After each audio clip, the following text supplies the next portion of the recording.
Hello friends, welcome to our channel. Today, we're going to take a look at another horrible case with you, the case of Gerardo, a couple in the tranquil suburbs of Delaware County, Pennsylvania. The lives of Jenner and Mark Gerardo appeared to mirror the idyllic setting. Professionally successful and socially accomplished, they seemed to be living the American dream. However, their story took an unforeseen and tragic turn that would shatter the calm of their suburban existence. Beneath the surface of their seemingly perfect life, Jenner and Mark, both accomplished individuals, harbored complexities that would evolve into a narrative of betrayal and heartbreak. Jenner Gerardo was born Jenner Cox on December 19, 1970, in the city of Fort Wayne, Allen County, Indiana, USA. She grew up in the area until her late teenage years and was a graduate of Bishop Lewis High School, where she took advanced courses. Jenner first attended Indiana University Paddy University at Indianapolis, where she studied communication and was deeply involved in the theater arts and performance program at the college. She also continued her studies in communication at Butler University, earning her BA degree in communication and theater arts. Throughout her life, she held several jobs related to marketing for various companies in the Indiana area, working in the city of Carmel and also Indianapolis. She was the marketing manager at Circuit Instrumentation for several years. In the summer of 1986, Jenner Cox and Mark Gerardo first met in Fort Wayne, Indiana. They were both teenagers at the time, and Jenner worked at a Taco Bell in Fort Wayne. Mark said he was immediately attracted to Jenner from the moment they met. He commented on how her beautiful blue eyes and big smile had taken his breath away. He was kind of tongue-tied and couldn't speak. Their romance didn't begin until 4 years later when Mark ran into Jenner again and found out that she was working at a nearby mall. He started visiting her often, and one day she pressed him to make a move, asking him when he was going to take her out. He said he was quite shy. It was this honesty that drew Mark to Jenner. Mark said that Jenner was confident and unafraid to speak her mind, adding that her demeanor was the exact opposite of his. Melissa Murphy, a childhood friend of Jenner, said she remembered when Jenner met Mark. She said, "This is the one," and was so excited that she would do anything for Mark. On October 23, 1993, Mark and Jenner got married. Mark was 25 years old, and Jenner was 23. Together, they established a relationship that began in their adolescence and carried them into adulthood. Mark said, "We were happy. I couldn't imagine not being with Jenner for the rest of my life." Just like any other relationship, Mark and his partner, Jenner, had to deal with low points in their marriage. He said that his arguments with his wife could be intense and that she would always have the last word. In November 2011, they both moved to Greenville, South Carolina, where they found new jobs in marketing. The new environment and their frequent exploration of the state's beautiful mountains and beaches brought a sense of restoration to their marriage, which had become stronger than before. Everything went well for the next few years until 2017, when their renewed life in South Carolina came to a halt. Jenner had been laid off from her job and was having difficulty finding a new one. She lost confidence in herself and became much less strong than she had once been. Around this time, the couple decided it was time to search for new opportunities and a new beginning elsewhere. They finally decided that Delaware would be their new home, and Mark immediately began his search for a job opportunity. He saw that the University of Delaware was hiring a creative director in its marketing department, and if successful, he would be the supervisor. He sent an email applying for the role and received an instant message back from a woman 15 years his junior, who would be his new boss, offering him an interview. His concerns about being managed by a younger woman subsided almost immediately. Meredith Chapman was a 33-year-old native of Pennsylvania. She had a bachelor's degree in communication and a master's degree in education from the University of Delaware. Meredith was married to Luke, a former New York City councilman, and they lived in Fairfield Crest, Delaware, when Mark attended the interview. He was immediately attracted to Meredith, not only for her beauty but also for her exceptional intelligence. Within 5 minutes of sitting across the desk from her, he thought to himself that he wanted to work for her. He was impressed by her articulation, energy, passion for the job, and her accomplishments at such a young age. It seemed that Meredith was also impressed by Mark, as she immediately offered him the job, which he gratefully accepted. Mark moved to Wilmington, Delaware, in November 2017, while his wife stayed behind in South Carolina temporarily to lease their home. Mark was excited, not only because of moving to the north but also to see growth in his career, not knowing that this would be the beginning of the end of his marriage with Jenner. Mark spent his first 45 days living alone in Delaware, as his wife remained behind to arrange for their home to be rented out. During this time, Mark said he got to know Meredith well and also stated that the two had a lot in common. One day, Meredith had asked him out for a drink, and Mark remembered the events of that night. He found it easy to talk to Meredith, and before they had gone home, he spoke to her about his marriage to Jenner, even if it was not necessarily in a negative way. He also told Meredith about losing his parents and his brother. Mark didn't know what was transpiring, stating, "I really didn't know what was happening." He went on to say, "I knew it felt amazing to be around Meredith, and I was confused by the feelings I was having. To be honest, until it became a little bit more forward with the dinner that we had. It was more of a date." Mark said the issues with his marriage also came into focus when he was with Meredith. It was during this time that Mark started comparing Meredith to his wife.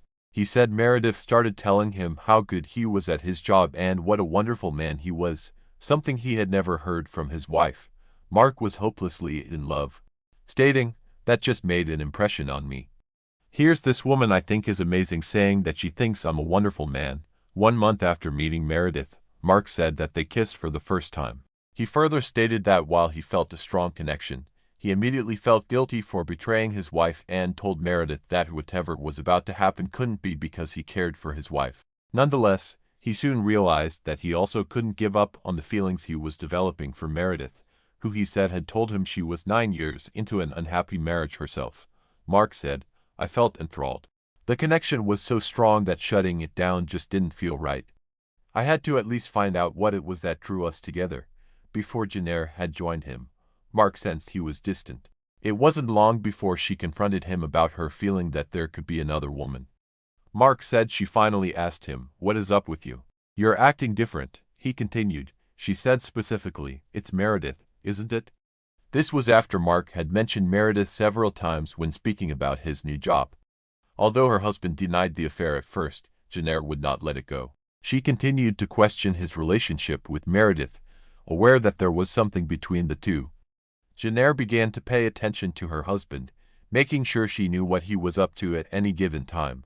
He further said that Jenner mysteriously knew things about him and Meredith, and he couldn't understand how.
Then he received more text messages, one of which read, "You ruined my life."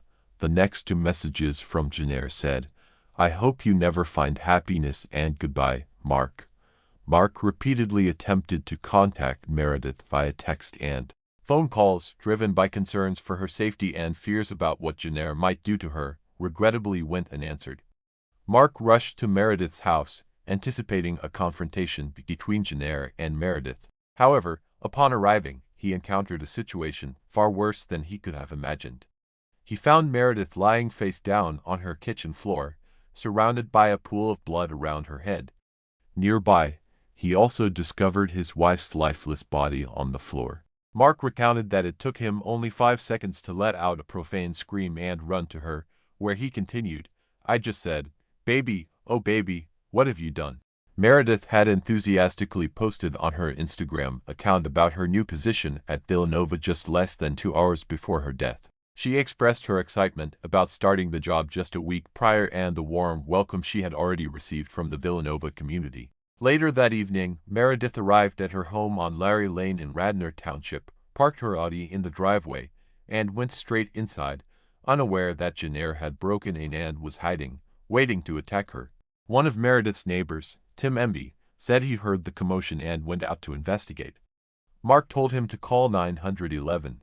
Sergeant Christopher Ford of the Radnor Township Police Department said the call filled him with dread, as they don't usually receive that type of call. When they arrived at the scene, it was quite chaotic, with numerous officers present. Mark, who appeared to be breathing heavily, was placed in the back of an ambulance before being taken to the police station as a suspect. After interrogating him and discovering that the gun used in the two deaths was under Jenner's body, the police determined that she had broken into Meredith's home, murdered her, and then taken her own life.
Vicky Hamilton was born in Scotland in 1976. She was the second child of Michael and Janet Hamilton, a married couple who had previously welcomed their firstborn daughter, Sharon. Later, Lee and Lindsay joined the family.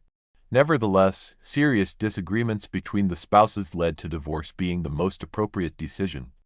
Vicky, Lee, and Lindsay stayed under their mother's care and moved to South London, while the eldest daughter, Sharon, remained in Bathgate. This distance didn't hinder Vicky and Sharon from maintaining their close relationship. When Vicky turned 15, Sharon saw it as a good opportunity for her sister to move toward independence, a desire many teenagers aspire to. After traveling alone by bus to Scotland for a weekend visit, Vicky was supposed to return home to her mother's house. It marked her first solo trip by bus, which Sharon viewed as a small yet significant adventure. On Saturday, February 9, 1991, the sisters went shopping and engaged in continuous conversation. Sunday was typical, except that Vicky felt apprehensive about her return trip. The evening of February 10 was cold and snowy. Vicky ensured she had enough money for the fare and reviewed the bus route one last time with her sister before they hugged each other tightly. Standing at the bus stop, snacking on a bag of chips across from the police station, it was there that Vicky's path fatefully crossed with Peter's. He forcibly dragged her into his car and committed unspeakable acts, raping her and then taking her life, either out of malice or to prevent her from reporting him. Peter retained possession of the girl's purse. When Vicky did not arrive at her mother's house and there was no communication from her, her family began searching for her frantically. Simultaneously, they alerted the authorities about her absence. Once the police began investigating the disappearance, Vicky's face became one of the most recognizable in Scotland. The search operation grew into one of the largest in the country's history. Amidst this uproar, Peter opted to relocate to southeast England, specifically to Margate, where he settled into a charming house with a garden. There, Peter brought Vicky's lifeless body. He wrapped her remains in plastic and concealed them beneath a layer of concrete. He then covered everything with soil. Neighbors thought he had dug a sandbox for his young son, who was 3 years old at the time. Peter's name never surfaced during the initial investigation into Vicky's disappearance.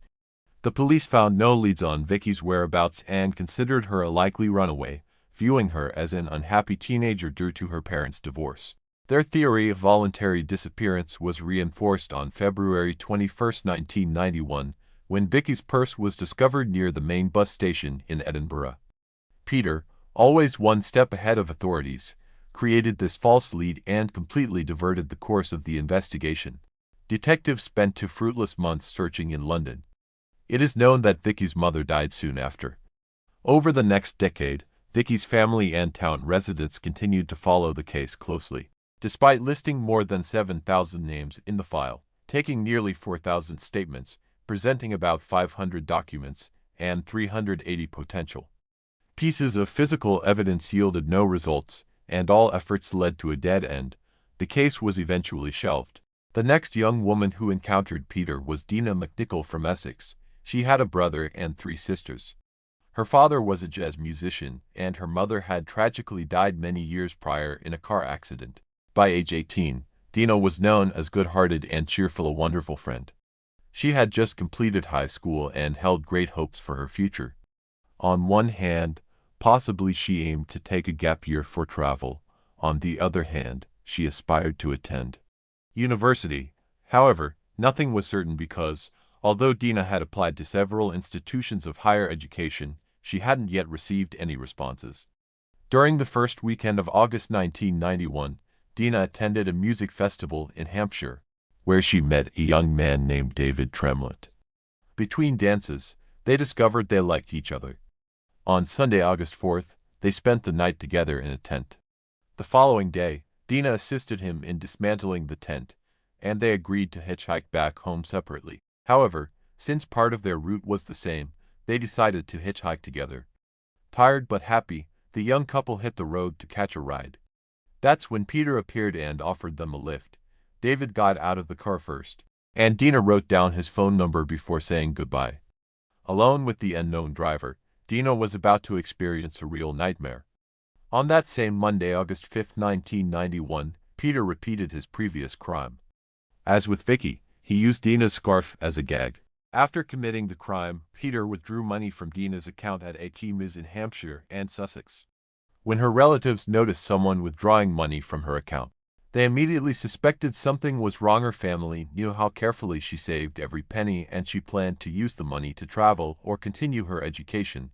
Days and weeks went by with no word from Dina. The worst part for her family was living in uncertainty. Though unspoken, everyone was sure something terrible had happened. After all, if Dina were alive, she would have returned home or called to explain her absence. As for Peter, he left Margate without saying goodbye or explaining anything. Later in 1993, he settled in Hampshire, specifically in a rented apartment in Leek Park. He argued that he wanted to be closer to his son. On August 4, 1993, two 14-year-olds went to visit a local woman but found she wasn't home. They decided to ask other neighbors if they had seen her around. As a result, they knocked on Peter's door. The man saw a unique opportunity and invited them into his home to wait for the woman they were looking for. They saw that the man's 5-year-old son was there, mistook him for a friendly person, and agreed to enter. There is another version of the reasons for this meeting, which suggests it was not accidental. The two girls came to Peter's home in response to a request for a babysitter that the man had made. They trusted him because, when they arrived, they saw his son and stayed to look after him. Everyone agrees that when the child fell asleep, Peter tied them up, threatened them with a knife, and forced them to drink alcohol.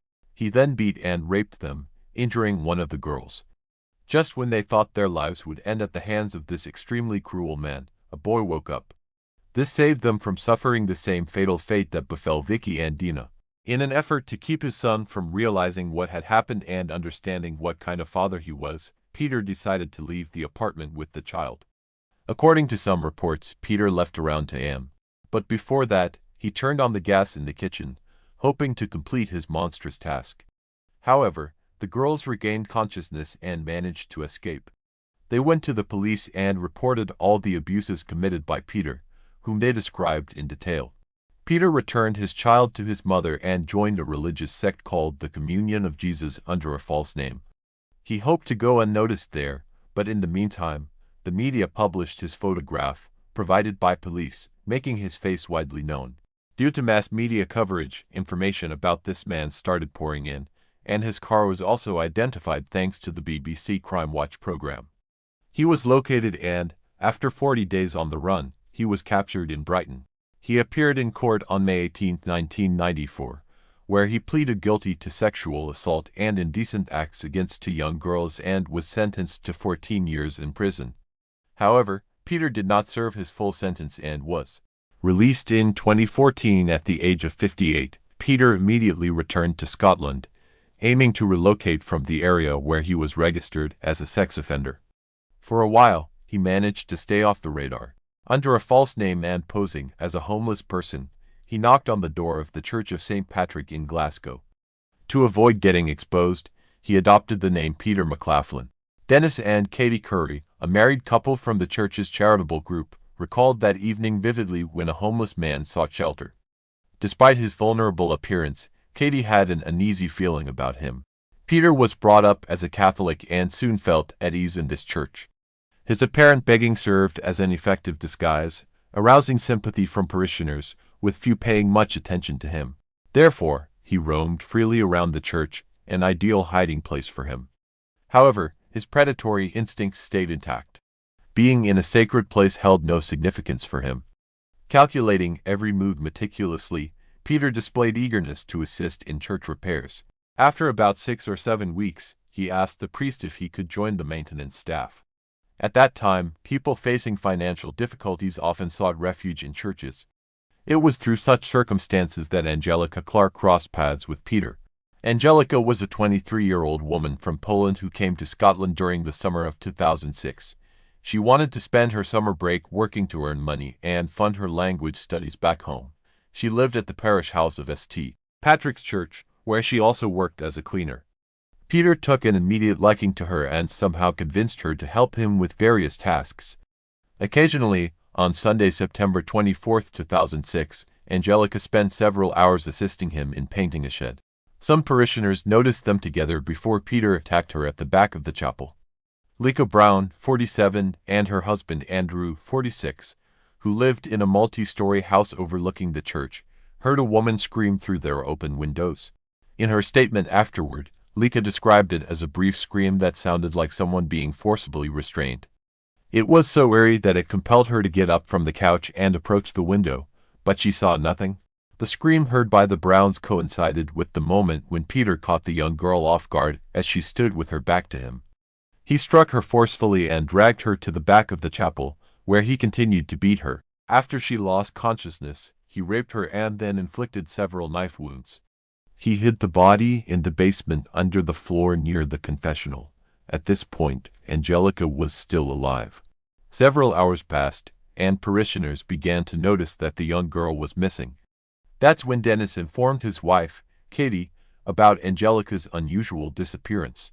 The police quickly initiated an investigation and started interviewing members of the community one by one. During these interviews, it came to light that Peter was the last person seen with Angelica, albeit disguised as Pete, a homeless laborer. Eventually, he became the prime suspect. Officers went to question him but found no evidence linking him directly to Angelica's disappearance, so they continued their investigation, aware that it was only a matter of time before they discovered the body and traced everything back to him. Peter fled to London. By this time, Detective David Swindle had joined the investigation. He soon began to suspect that this case wasn't merely a disappearance. Based on their findings and collected testimonies, Detective Swindle believed it was unlikely Angelica would be found alive. Finally, on September 29, 2006, authorities discovered her body in the chapel. This news shocked British society due to both the nature of the crime and the location chosen by the perpetrator for hiding the body. Examining the girl's injuries led Detective David to suspect that this wasn't Peter's first crime. However, he didn't yet know how horrific and dangerous this individual turned out to be. Further revelations were inevitable. DNA found at the crime scene and on Angelica matched data in the United Kingdom's National Criminal Intelligence Database. That's when they learned exactly who they were dealing with, a man whose actions indicated deep-seated brutality and criminal sophistication. The individual they were looking for turned out to be Peter Tobin, whose fingerprints had been discovered at the crime scene. Consequently, the first step for the authorities was to publish his photograph in the media. His image was distributed nationwide, and the Scottish police reached out to the Metropolitan Police, initiating a search across the United Kingdom. Meanwhile, in London, Peter attempted to conceal himself by going to a hospital and pretending he had heart problems. He claimed he had chest pain and weakness on the left side of his body, identifying himself as a plumber named James Kelly. He was examined by Dr. Nick Lasso. However, something about his demeanor and behavior raised concerns for the doctor. Initially avoiding eye contact, a behavior atypical of most patients, Peter became suspicious when tests failed to reveal any clear physical cause for his alleged pain. The doctor's suspicions were confirmed by a nurse who recognized Peter from a photograph that had been circulating in the media.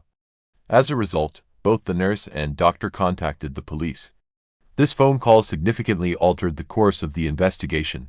On September 30th, police officer Alan Murray was dispatched to the hospital in London.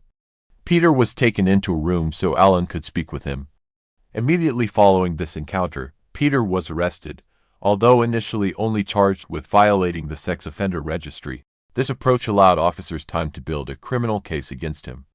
Under Detective David's leadership, evidence gathered led to Peter's trial for crimes against Angelica in late March 2007. Despite substantial evidence against him, Peter denied committing violent acts against her, claiming instead that they engaged in consensual sexual activity. He also denied providing false information to police and hospital staff. After 6 weeks of legal proceedings characterized by lies and manipulations on Peter's part, the truth finally prevailed. He was found guilty and sentenced to life imprisonment but with the possibility of parole after 21 years. Detective David and his team were convinced that there was more to Peter's story. While the trial was ongoing, detectives delved into Peter's life. They gathered additional evidence and compiled a dossier. This was done with the involvement of various law enforcement agencies across the country. To avoid harming or interfering with Angelica's case, they preferred to conduct their work confidentially. The joint police operation was known as Anagram. Part of their work involved connecting missing persons cases to places where Peter had been. During these investigations, they established two precise links, one in Bathgate and another in Margate. Several weeks later, a search was conducted in Peter's old house on the coast. They found a knife with DNA samples hidden in the attic. However, there was nothing else there. Then they went to the house where Peter lived in Margate. There, it became clear they were dealing with a serious criminal offender. Investigators dug up a sandbox in the garden of the house, one that Peter had made for his son, and shockingly enough, they found a female body there. But that wasn't all. When they continued searching at the same location, they found another body. A woman's handbag was also discovered at the scene, which the team preserved for DNA analysis. Forensic experts worked diligently to establish the identities of the two victims, determine their ages, and estimate their dates of death. They also analyzed traces from These genetic traces were very strong but initially yielded no matches in the National DNA Database. However, on June 1, 2007, there was a crucial breakthrough. The DNA matched Peter's fingerprint.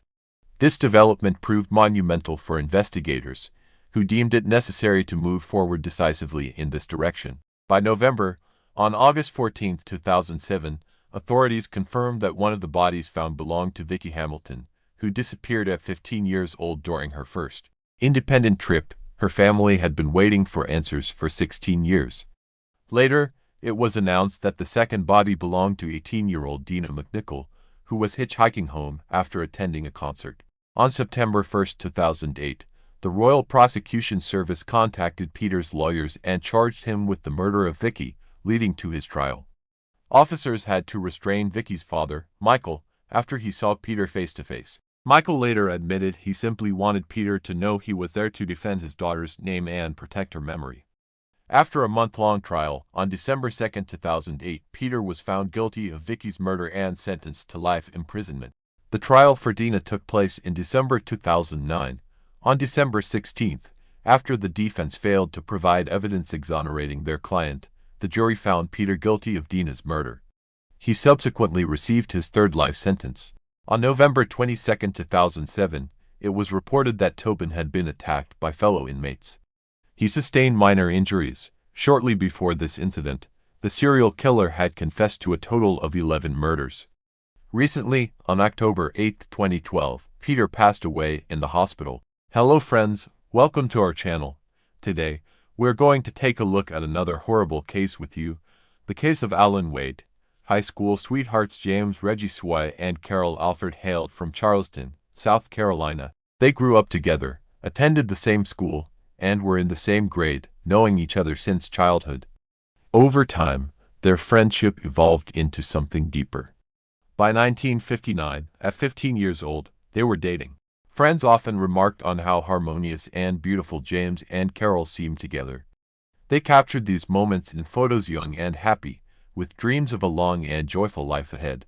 It was their first deep connection. The pair became almost inseparable both in school and out. They seriously thought about marriage once they turned 18, a decision supported by their parents, but life had other plans. In 1962, just after graduating high school, James was drafted into military service.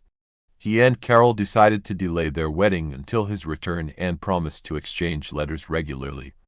Time moved on, and separation became lengthy.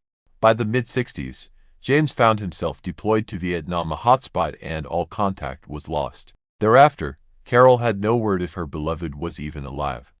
Carol faced significant challenges in her life starting when he stopped writing to her. She chose to further her education while simultaneously securing employment at the Charleston Air Force Base. Eventually, Carol married, but this first marriage ended quickly without any children. In 1975, she entered into a second marriage with Richard Alford, and in 1977, they had a daughter named Rhonda. Unfortunately, the second marriage also proved unsuccessful due to Richard's excessive drinking and physical abuse. By the mid-1980s, Carol could no longer endure the ongoing abuse. She took her daughter and filed for divorce. However, Richard continued to harass and pursue her relentlessly. In 1987, his behavior reached a critical point. Richard purchased a handgun, consumed a large amount of alcohol, and went to confront Carol, On that fateful day, Richard rang Carol's doorbell. She unsuspectingly opened the door while Rhonda was in the room behind her. Despite his daughter's presence, Richard drew his gun and shot Carol multiple times in front of Rhonda. He then left the scene, drove to a deserted area, and committed suicide by shooting himself. Carol was fortunate to survive due to neighbors hearing the gunshots and Rhonda's desperate cries for help. They promptly called for an ambulance and alerted the police. Carol was in critical condition after losing significant blood. She underwent numerous complex surgeries and blood transfusions over several days before beginning her recovery. Although she gradually regained strength, she became permanently blind in her right eye and disabled for life. Toward the late 1990s, Carol's health deteriorated seriously once more. She experienced severe weight loss along with persistent pain and weakness, which prompted a thorough medical examination at the hospital. Despite enduring these substantial physical and emotional hardships throughout her life, Carol's resilience shone through as she navigated each challenge thrown her way. In 1987, Carol received a distressing diagnosis of liver cancer. During her treatment, she was inadvertently infected with the hepatitis C virus, which went undetected and untreated. The virus silently damaged her liver over the years, ultimately leading to cancer. However, due to appropriate treatment and supportive therapy, Carol's condition was stabilized. She was required to take her prescribed medications daily for the rest of her life and undergo regular medical checkups to make necessary adjustments to her treatment plan. Carol faced additional challenges after losing her job at the Air Force Base due to severe gunshot wounds. With the added burden of cancer, she was no longer able to perform physically demanding tasks or remain on her feet for extended periods. Consequently, she took a position as a call center operator for a cable TV company in Charleston, her hometown. On the other hand, James experienced his own set of hardships in Vietnam. He was severely wounded during the war and almost lost his leg, requiring a prolonged hospital stay. His name was mistakenly included in lists of the deceased, leading even his relatives to believe he had died. Fortunately, he survived and eventually returned home. Years later, by that time, he had lost contact with Carol. She had moved residences, married, and believed that James had perished in the conflict. Although James later married, severe injuries from the war led to diabetes and several chronic conditions, which prevented him from becoming a father. His marriage ended after a few years, leaving him living alone since then. He found employment as a laborer on the local railroad but expected no further pleasant surprises from life. In the fall of 2000, while Carol was performing her duties at the call center, answering phones and providing customer advice, she encountered another caller whose voice sounded unnervingly familiar. This voice elicited an emotional response within her that she could not ignore. Carol immediately recognized her first high school love, but she was hesitant to act on it because she believed James was dead. She answered all the customer questions and then suddenly turned to him, saying his full name. Silence hung in the air for a moment. The man timidly asked how she knew his name. Carol began to cry and responded that she was the girl he had dated in high school, the girl he once wanted to marry. For the next few minutes, they both cried into the phone, unable to find words. They soon discovered that they still lived in their hometown and agreed to meet the next evening, meeting again after 38 years. According to Rhonda's recollection, her mother came home from work that day looking excited, like a schoolgirl, and talking nonstop about James. The next day, Carol prepared diligently for the date, trying on dresses, doing her hair and makeup. She realized that she was no longer the young beauty James remembered but wanted to look her best and win back his heart. Their reunion was exciting. They hadn't seen each other in 38 years. They talked endlessly about everything, the highlights and sorrows of their lives, failed marriages, work issues, and health problems. Reminisced about their happy times together. Their old feelings reignited, and James and Carol were eager to make up for lost time. They began seeing each other daily and decided just a couple of weeks later to live together. 5 months later, they married, and Carol moved into her new husband's home in the Riverland Terrace neighborhood. Family life brought its own set of joys and challenges. The couple first resided in their native Charleston, South Carolina. In love and happy, they engaged in everyday life activities and took care of each other, especially since both were aging with health concerns. Next door lived the Cole family, a longtime acquaintance of James's. Stephen Cole had also served in Vietnam, where he was severely wounded and now used a wheelchair. His wife, Natalie, seemed often absent due to work commitments and preferred socializing with friends over spending time at home in a bar somewhere. Their daughter, Tiffany, would typically hang around on the street with nothing to do and little money for even small expenses. When James and Carol first started living together, Tiffany was still in high school. Good-natured Carol immediately felt a connection with the neighbor girl. She genuinely felt sorry for Tiffany, who seemed unwanted by her own mother. Over 5 years, Carol did everything possible to support Tiffany. Carol invited her to family lunches and dinners, where delicious food was served, periodically bought clothes for the girl, and even provided small amounts of money for minor expenses. Carol treated Tiffany like she was her own daughter, surrounding her with care and attention. In 2004, the Summers decided to sell their Chevrolet Lumina minivan. Tiffany expressed interest in buying it through installments since she had no money but desperately needed the car. The couple decided to sell it to her at a very low price and divided the payment into manageable amounts stretched over a whole year. Early in 2005, the Summers decided to relocate to Florida due to health issues that had significantly worsened for both spouses. Doctors advised them to move south near the ocean for better health conditions. By then, both were retired, so they chose to make this significant life change. Carol and James sold their spacious home in Charleston and bought property in Jacksonville, the largest city in Florida, where they also purchased a new Lincoln Town car. The couple was extremely happy and settled into their new place while making plans for their future life together. Every day, Carol called her adult daughter, Rhonda. She shared everything about what was going on in her life, thoughts and plans included. So, when communication ceased, Rhonda was both surprised and deeply concerned. In June 2005, Rhonda became worried when her mother failed to call her as usual and didn't answer her calls either. Initially, she pushed away negative thoughts and hoped everything was fine with her mom and stepdad. She thought they might get in touch soon. However, the following day brought no change. On the third day, Rhonda decided it was time to take action. She chose to drive to another state to personally check if her mother and stepfather were all right. She started early in the morning for a 5-hour drive to reach the Summers' home.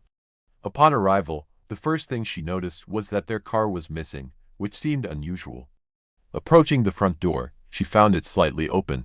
Inside, the house was eerily quiet despite a light being on in one of the rooms while sunlight streamed outside. Rhonda called out loudly for her mother and James but heard nothing in response. Entering the kitchen, she saw a table set for two with food that appeared untouched for at least 3 days. It looked like they were about to have dinner but abruptly left it unfinished.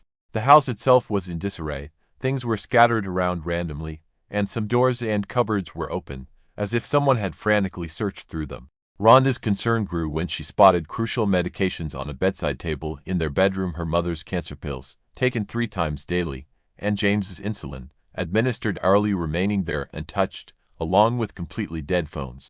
Given these observations, the medications left behind, and no cell phone usage, it became clear that her mother and stepfather couldn't have gone far or been away for long without these essentials. Understanding the gravity of the situation, Rhonda immediately contacted the police to report their disappearance under what seemed like strange circumstances. The couple's vehicle was promptly included on the wanted list, and all bank cards belonging to Carol and James were blocked the same day. The initial days of the search yielded no significant results. It was impossible to locate either the Summers themselves or any witnesses. However, on June 12th, several events transpired simultaneously, enabling the police to pick up the trail of the criminals. Firstly, a man phoned one of the banks, identified himself as Mr. James Summers, and complained about his card being blocked, making it impossible for him to withdraw cash. Upon verifying the card information, the bank employee immediately suspected something was amiss. The employee suggested that Mr. Summers personally visit the nearest bank branch to resolve the issue, but the man abruptly hung up. A few minutes later, from the same number yet directed at another bank, a woman identifying herself as Mrs. Carol Summers called and reported a similar problem with her card being blocked. When she was asked to visit the bank in person, she categorically refused, citing health reasons and emphasizing her immediate need for access to her funds. Naturally, this request was denied. The information regarding these calls and recordings of them were immediately handed over to law enforcement. The same day at the station, these recordings were played for Rhonda, who confidently stated that neither voice belonged to her mother or stepfather. This was evident from the outset, as both individuals were in their 60s, while the voices sounded much younger. Police promptly hypothesized that these imposters were directly connected to the disappearance of the Summers. They suspected that either these individuals had kidnapped Carol and James and were holding them somewhere against their will, or had possibly killed them after coercing information about their bank accounts and cards. A few days later, the missing couple's car was discovered abandoned on a deserted road in a wooded area. There were no traces of blood or signs of struggle in the cabin. Experts found hair and sweat marks in the trunk, which belonged to both spouses. It became evident that the owners had been taken away in the trunk of their own car, and prospects of finding them alive were grim. Upon examining the couple's bank transactions, it was revealed that money had been withdrawn from their cards several times after they ceased contacting their daughter. Reviewing the ATM surveillance footage showed that a young man, who couldn't be identified immediately, made the withdrawals. Additionally, a request was made to trace all calls from the number used by the imposters to contact the bank. The SIM card itself was purchased with prepaid time shortly before the disappearance of the couple. Attempts to establish the beer's identity failed. However, it was discovered that on June 6, a call was made from this number to a car rental company. It turned out that a guest at one of the hotels rented a Mazda RX-8 under the name Tiffany Cole. This same car was subsequently driven by an unidentified young man who withdrew money from ATMs using cards belonging to the missing individuals. He withdrew $1,000 from one card and nearly $3,000 from another. Thanks to built-in location trackers in rental cars, investigators determined that this Mazda RX-8 had parked at hotel in Charleston. A capture team was promptly patched in and forcefully entered the room where these individuals were staying. The room was strewn with packages and receipts from various stores, including clothes, gadgets, video games, cosmetics, perfumes, and expensive alcohol. Inside were three individuals: 23-year-old Tiffany Cole, her 24-year-old boyfriend Michael Jackson, and 19-year-old Alan Lyndall Wade. The young men appeared surprised and confused as police placed handcuffs on their wrists. All three individuals were taken to the police station and placed in separate rooms for questioning. Initially, they pretended not to understand the accusations against them or simply remained silent. A search of their room uncovered several items belonging to the Summers, including their bank cards, a laptop, some of Carol's jewelry, James's expensive coin collection, keys to their Lincoln Town car, and pawn shop receipts in the name of Cole. It was discovered that part of the stolen jewelry had been pawned by Tiffany, and the money spent with friends. After several hours of interrogation and upon being presented with irrefutable evidence found in the hotel room, Tiffany was the first to speak. She sobbed as she revealed that she and her friends had robbed the elderly couple but insisted they did nothing further to them. They then fled and started spending other people's money. Tiffany also admitted that there was another accomplice, a 19-year-old named Bruce Kent Nixon, who was paid $300 for his help. They never saw him again after that. Indeed, Bruce had agreed to participate in the crime for a promised payment. Afterward, he spent all the money on illegal substances. Finding him wasn't difficult, as he lived in Charleston and had not attempted to flee or hide. He was arrested at his parents' house. A careless phrase led Bruce to realize how serious the consequences could be for his involvement. Consequently, he agreed to cooperate with the authorities to avoid facing the death penalty. What he revealed was horrifying. It all started in May 2005, when Tiffany went to deliver a payment for a car bought 6 months prior from the Summers. She often visited them personally because hospitable Carol and James invited her to stay for a night or a few days, offered delicious food, and even gave gifts if she brought friends along. There was always space for guests in the house and at their table. This time, Tiffany showed up with her new boyfriend, and they were warmly invited to dinner. Since it was late, the couple ended up staying overnight at the Summers' home. During the meal, the Summers discussed how they had settled into their new place. Carol inadvertently mentioned that they had nearly $100,000 left after selling their house in Charleston, implying they could comfortably enjoy their retirement without any financial worries. With this revelation, Carol unwittingly sealed her and her husband's fate. Tiffany and Michael exchanged looks that night while still at the couple's house. They began plotting how to obtain that substantial amount of money. In the morning, Tiffany and Michael bid farewell and returned to South Carolina. Over the next 2 weeks, they found accomplices, assigned roles and responsibilities, and began executing their plan. On June 6th, Tiffany rented an inconspicuous car, while Bruce and Alan stole 4 shovels from an unspecified location. Together, they drove to a secluded spot in the suburbs of Jacksonville and started digging a deep hole intended as the grave for the Summers couple. On July 8th, Tiffany purchased rope and duct tape from a hardware store and handed these materials over to her accomplices. That evening, Bruce and Alan arrived at the prospective victim's home under the pretense of needing assistance and asked if they could make a phone call from inside. Despite finding them strange, Carol decided to let them in. Thinking they genuinely needed help once inside, Bruce and Alan immediately attacked Carol and her husband when he responded to her screams. They bound the couple's hands and feet with duct tape, blindfolded them, and demanded information about any money or valuables in the house under threats of torture and death. The Summers provided details of their bank accounts and PIN codes for their cards in hopes of being spared. However, once this information was obtained by the intruders, 2 additional accomplices entered the house.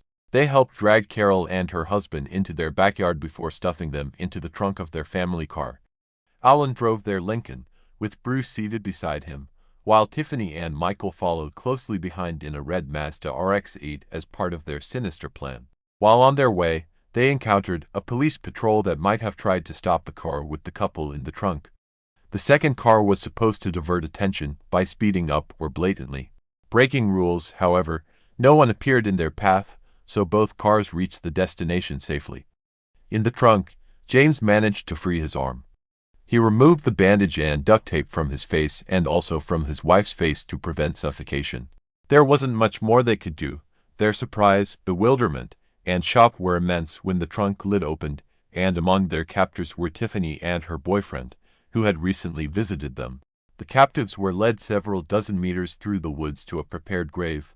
They were then simply pushed into it. The couple pleaded desperately for their lives, but the young criminals proceeded otherwise. They killed the couple in a brutal manner by burying them alive. According to Bruce, it took about an hour for them to cover the bound elderly people with earth while they cried, confessed their love for each other, and said goodbye. An examination later showed that the spouses died of suffocation. Pieces of soil in which they were buried were found in their mouths, respiratory tracts, and even stomachs. After completing this gruesome act, the outlaws abandoned the Lincoln in the woods and returned to town in a rented car. They went to the Summers house, where they took valuable items and then returned to South Carolina to start spending their loot.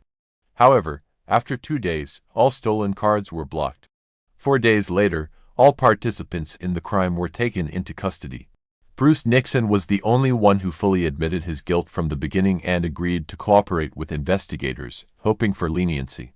He revealed where the spouses were buried and detailed everything that happened on that awful night. Tiffany claimed that her boyfriend, Michael, had lost his mind and initiated the crime when he heard about the substantial amount of money retained by the Summers after the sale of the house. Her lawyer argued that the girl was an accomplice and not directly involved in the murder herself. Jackson and Lindell opted to stay silent, but the collected evidence was compelling. The jury didn't believe in Tiffany Cole's innocence since she participated in creating the criminal plan, rented a car, and devised a diversionary tactic if they were chased by police. She even helped dig a grave for the spouses. Furthermore, she pawned stolen items and joyfully spent money, as evidenced by numerous photos of her in purchased clothes and in a limousine rented to celebrate their illicit success. As a result, Bruce Nixon was sentenced to life imprisonment without parole, while Jackson, Tiffany, and Lindell received the death penalty.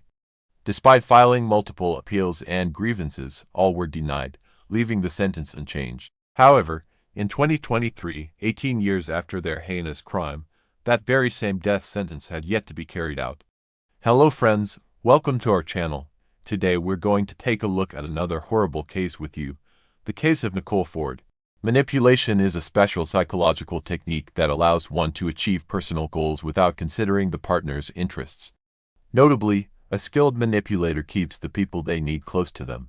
For years, using various tactics, methods, and approaches in intimate relationships, such manipulation usually makes the other party doubt the correctness of their decisions, feel guilty, and can significantly undermine their self-esteem.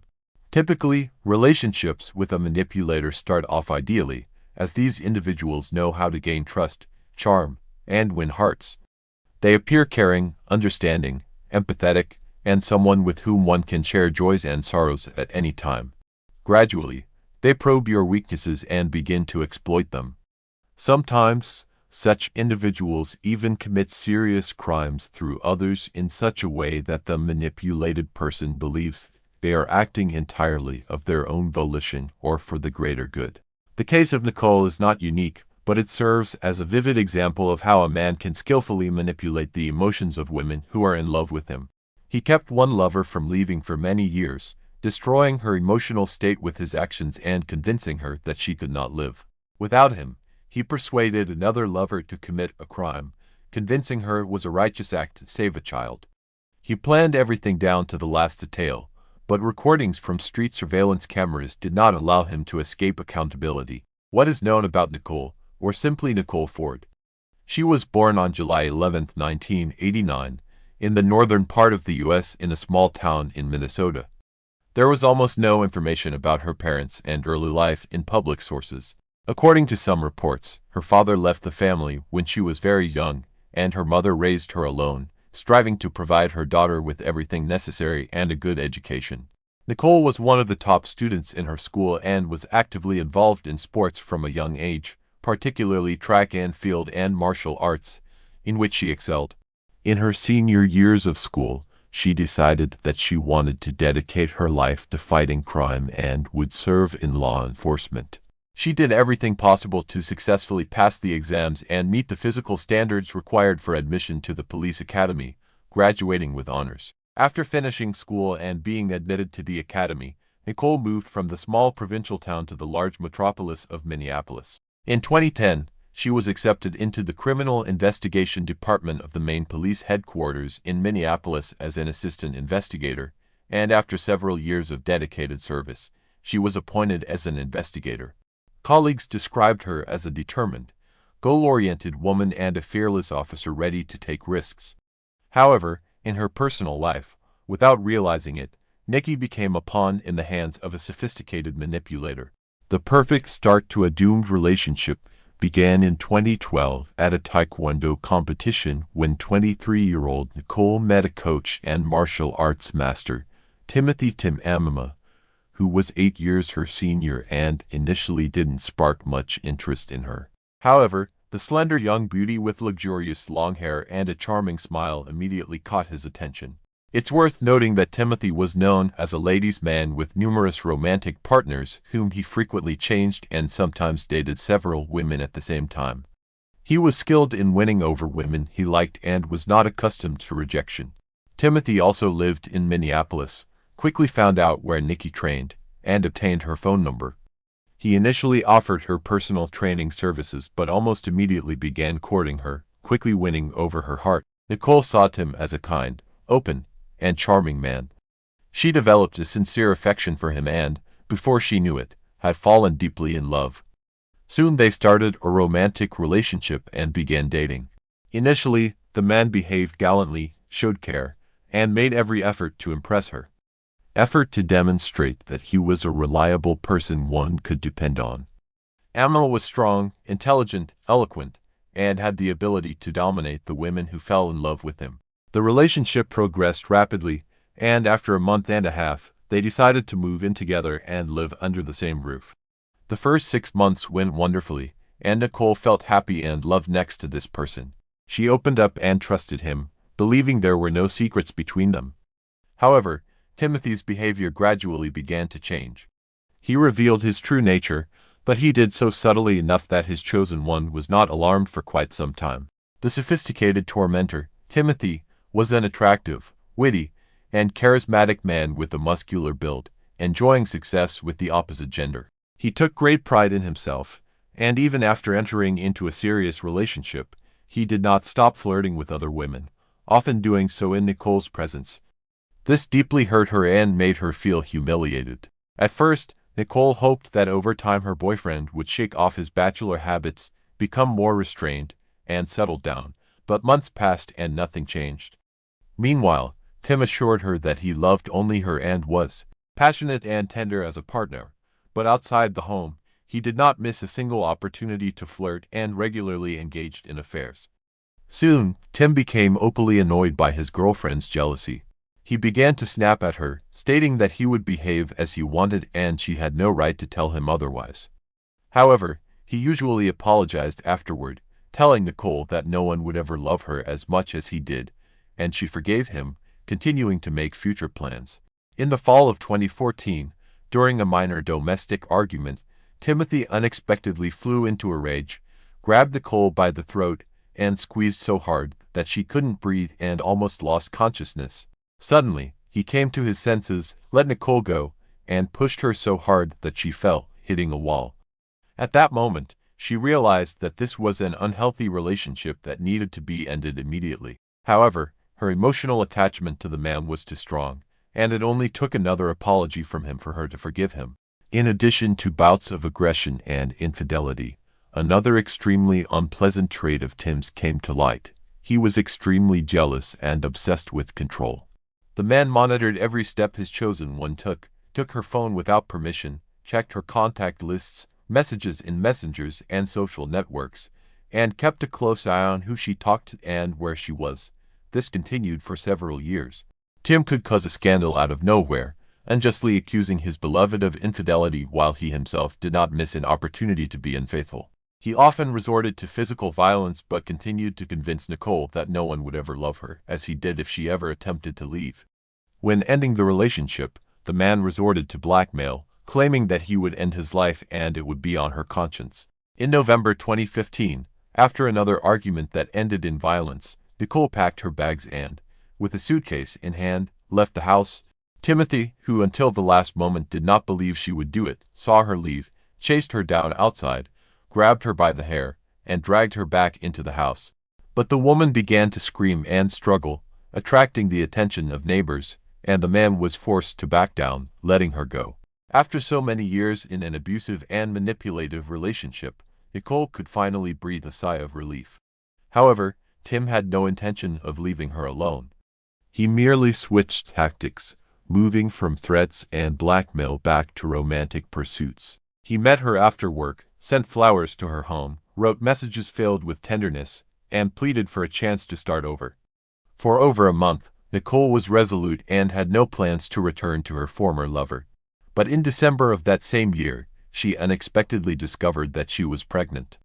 This was certainly not in her plans, but the thought of not keeping the baby never crossed her mind. She knew that if her ex-boyfriend found out about her pregnancy, it would provide him with perfect leverage for manipulation in an attempt to win her back.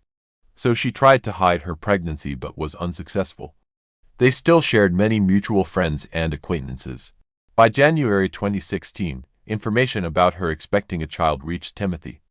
There was no doubt about who the father was, prompting him to urge her to return to him, arguing that their child should be raised in a complete family.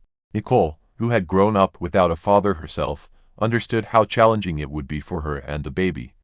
However, she also realized that a life with a manipulative and cruel person would not lead to anything good.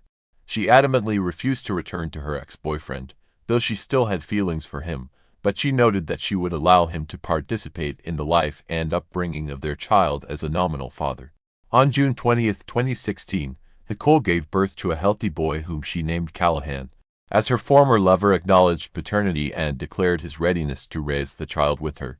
It soon became clear that giving the baby this man's surname and registering him as the parent was far from the best idea. Despite Tim's assurances that he would be a good father and his pleas to reunite so that Callahan could grow up in a complete family, in reality, he showed no interest in his son.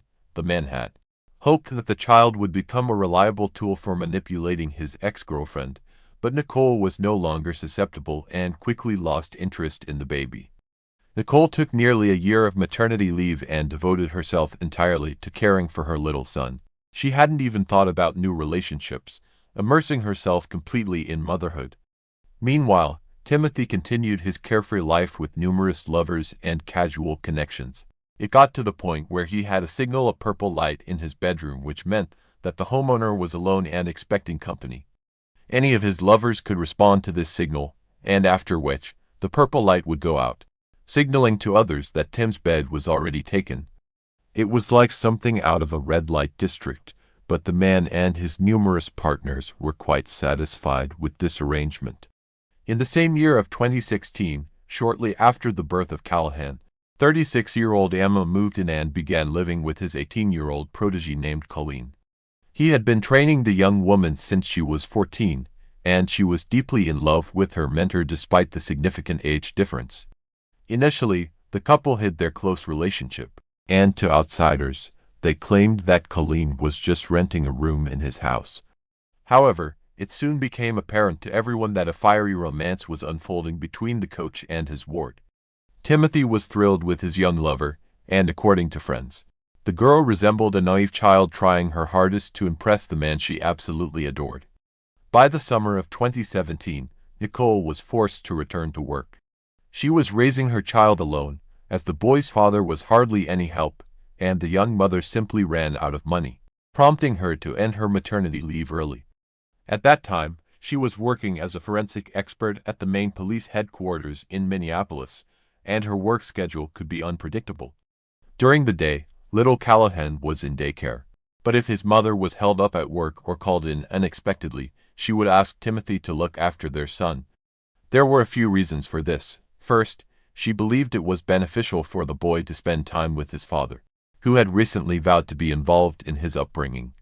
Second, since her former lover was not helping financially, she thought he could at least save her the cost of nanny services. Emma did not enjoy spending time with the child. It was a burden to him, and he was unwilling to take on the responsibility. Thus, he shifted it, along with all related troubles, onto his young lover, Colleen. Colleen quickly developed a fondness for the little boy and loved taking care of him. Thus, the man dumped his parental responsibilities on the girl, explaining it by telling her that Nicole was a bad mother who did not want to care for her child and was looking for any excuse to offload her son onto them. In the spring of 2017, Nicole, for the first time since breaking up with Tim, entered into a romantic relationship. Her new partner was a fellow police officer named Donovan Ford. He treated his beloved with tenderness and care and also felt paternal towards Callahan, expressing readiness to adopt the boy. Everything seemed wonderful, but that was until Emma found out about his ex's new relationship. Timothy did not love Nicole and had long stopped trying to establish any relationship with her, but the mere fact that she was now not alone and happy enraged him. It also ignited a furious desire to annoy or completely destroy these relationships. As his main weapon in this endeavor, he decided to use their son, as well as the naive Colleen, who believed every word he said. The child's father regularly reported to social services that Donovan was beating, tormenting, and treating his son cruelly and that the boy's mother was doing nothing to stop it. As a result, Child Protective Services frequently visited the family. They never managed to confirm any instance of domestic violence, but each time, Nicole and her new lover were interrogated like criminals. They knew who was trying to ruin their lives but were powerless to stop it, and this continued for years. Simultaneously, Timothy kept convincing Colleen that Callahan was in danger, that Nikki and Donovan were cruel to him, and that one day they might simply end his life in what they would claim was an accident. The girl believed her lover, felt terribly sorry for the boy, who had literally grown up before her eyes, and was ready to protect him. Timothy literally harassed his ex and her new partner, threatened them, tried to provoke them, and even filed police reports claiming that these law enforcement officers were abusing their official powers, hoping they would be fired. Donovan tried to have a man-to-man talk with Timothy, but it yielded no results. The ex-boyfriend continued to terrorize his former girlfriend and her new boyfriend, turning their lives into a real nightmare. In the battle for the little son, Tim decided not to stop at just threats and harassment and soon took the matter to court, claiming his rights to the child and his desire for sole custody. Nicole did not anticipate this and was genuinely frightened, knowing her ex's ability to lie and manipulate. She understood that he didn't actually want his son. He just wanted to get back at her for her happiness with Donovan. At the same time, Nicole finally decided to seek a restraining order against Timothy, citing his erratic behavior and the threat he posed. She was confident that the custody issue would likely resolve in her favor, but she also realized that the legal battles could drag on for years, as Tim was not one to back down easily. Meanwhile, Timothy continued to poison his ex-girlfriend's life, continuing various fabrications. He even tried to accuse her of attempting to take his life, claiming she had tried to run him over with her car. He claimed that he managed to jump away just in time and that Nicole only ran over his foot. Astonishingly, he took this case to court, but he couldn't prove anything since there were no witnesses, no camera footage, and, importantly, no actual injury. In September 2022, the custody case went to court. The man once again tried to slander his former lover, accusing her of harming their child, and even secured support from Colleen, who corroborated his story. He also tried to persuade little Callahan to say that his mom and Donovan were hitting him, but the child not only refused to lie but also revealed that his father was coaxing him to lie by promising him sweets. The court took the child's account into consideration and awarded sole custody to the mother. Nicole was about to breathe a sigh of relief, but Timothy persisted and appealed the decision. Initially, he secured the right to see the child once a week under the mother's supervision, and later he was allowed to spend time alone with the boy without Nicole's presence, which greatly upset and frightened her, as anything could be expected from him. Ultimately, after several more court appeals and to avoid further disputes, Timothy was allowed to see his son at a specialized family center designed to prevent parents in conflict from encountering each other and causing further psychological damage to the children. The facility had multiple separate parking lots and separate entrances, so one parent could bring the child for the other parent to meet, but the ex-spouses did not interact or even see each other. The mysterious attacker. On April 19, 2022, when Nicole arrived at the family center to pick up her son after another visit with his father, something unforeseen happened. She parked her car and was heading towards the entrance, but she didn't make it inside. Suddenly, a person dressed in black clothing, a mask, and a hood approached her, pulled out a gun, and shot her 4 times at close range, then quickly disappeared in an unknown direction in a black pickup. Incredibly, Nicole not only remained conscious but also managed to dial emergency services. However, she couldn't convey anything to the dispatcher. One of the bullets hit her neck, missing the carotid artery by a millimeter and damaging her vocal cords, so she could only make gurgling sounds. At that moment, a woman who happened to witness the event came to her aid. She was just passing by when she heard the shots and saw the fleeing black figure jump into a vehicle and disappear. The woman quickly pulled over, made sure the shooter had left, and then rushed to help the victim. She was the one who explained to the dispatcher what had happened, provided the address, and pressed her clothing against Nicole's wounds to stop the bleeding, saving her life. The victim spent several days teetering on the brink of life and death in a coma. She lost a lot of blood, and her vital organs were affected, but despite the severity of her injuries, doctors managed to stabilize her condition. Medical professionals believed Nicole was incredibly lucky, as death was only millimeters away from 2 bullets, one passed near an artery and the other nearly struck her heart. The woman survived, and now it was necessary to figure out who wanted her dead. Prime suspect. Nicole had no doubt that her ex-lover was the one who had shot her, which she reported to the police as soon as she regained consciousness. Earlier, while the woman was in a coma, Donovan had also informed the police that apart from Timothy, the victim had no other enemies. Timothy was indeed interrogated and checked first, but he had a solid alibi, as he was at the family center with his son at the time of the attack, confirmed by staff and internal surveillance footage. Simultaneously, the theory was investigated that someone among the criminals she had previously arrested and helped incarcerate might have organized the attack on the police officer and investigator. Undoubtedly due to her profession, she could have had ill wishes, but Nicole herself was convinced that Timothy was involved in the assassination attempt. At the scene, 4 casings were found, and a camera at the nearest intersection captured a suspicious black Dodge Ram pickup running red light without license plates. This same vehicle was mentioned by the eyewitness, who had essentially saved the victim's life. Thus, it was necessary to check what vehicles Timothy owned. During another interrogation, the suspect mentioned that he had a Chevrolet Traverse SUV in his garage and that he also owned a Dodge Challenger. However, according to Timothy, he never had a pickup. Yet the investigation showed that the man was lying, and a black Dodge Ram identical to the one used by the shooter was registered in his name. Once the truth emerged, Timothy was arrested pending further investigation. When shown the surveillance footage, he recalled that he did indeed have such a vehicle but claimed he rarely used it and that it mostly sat idle. Moreover, he noted that his pickup had colorful stickers on the doors and hood. This was verified, and indeed his vehicle had stickers, but they looked as though they had been applied just recently. Nonetheless, all the evidence was circumstantial, and law enforcement needed to find the weapon and the actual shooter to fully resolve the case. It turned out that Timothy's vehicle was equipped with a satellite navigation system, which allowed the tracing of the vehicle's entire route on that day. It was discovered that the car was brought to the back entrance of a school on the evening of April 18th. There, it remained all night and almost the entire next day. Road cameras traced that the vehicle arrived there with license plates, but by the next evening, it left without them. The person who used the vehicle that day was of short stature, slight build, and from a distance, the silhouette appeared feminine. As a result, it was decided to immediately detain and interrogate Timothy's live-in girlfriend, Colin Larson.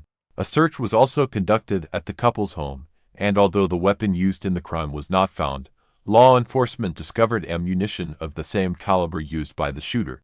The frightened girl almost immediately began to give confessional testimony, confirming that Timothy was the mastermind behind the crime. However, Colin believed that her lover had acted with good intentions, thinking they were trying to radically save little Callahan from a cruel mother. Timothy had spent years manipulating his trusting young girlfriend, convincing her that the boy was being mistreated and subjected to violence, and she unquestioningly believed every word her lover said. She felt immensely sorry for the child and believed that Timothy wished his son well and wanted to protect him. The trial of the conspirators began in November of the same year. Colin confessed that her lover had provided her with the firearm and had taken the pistol back after the assassination attempt and disposed of it, but she did not know what exactly he did with it. The prosecution was largely built on circumstantial evidence, a point that the defendant's lawyers emphasized. Nevertheless, the decisive factor was Colin's confession, who still could not believe that her lover had deceived her and believed that they were committing a righteous act. The court also considered the testimony of the victim herself about what kind of person Timothy was and how skillfully he had always managed to manipulate the women who loved him. 42-year-old Timothy was found guilty of organizing a first-degree attempted murder, as well as incitement and aiding and abetting. He was sentenced to 18 years in prison, the maximum term for such cases. 24-year-old Colin Larson, as the executive, received 16 years in prison. The year after the assassination attempt, Nicole managed to fully recover physically and emotionally. She and Donovan officially legalized their relationship, and the man became the best father Callahan could ever wish for. The now married couple is expecting their first child together, and the woman who saved Nicole's life will be the child's godmother. Finally, it should be added that Timothy, with good behavior, will be eligible for parole in 2035. However, he will be prohibited from coming within 100 meters of his son, former lover, and her family members, and from attempting any form of contact with them.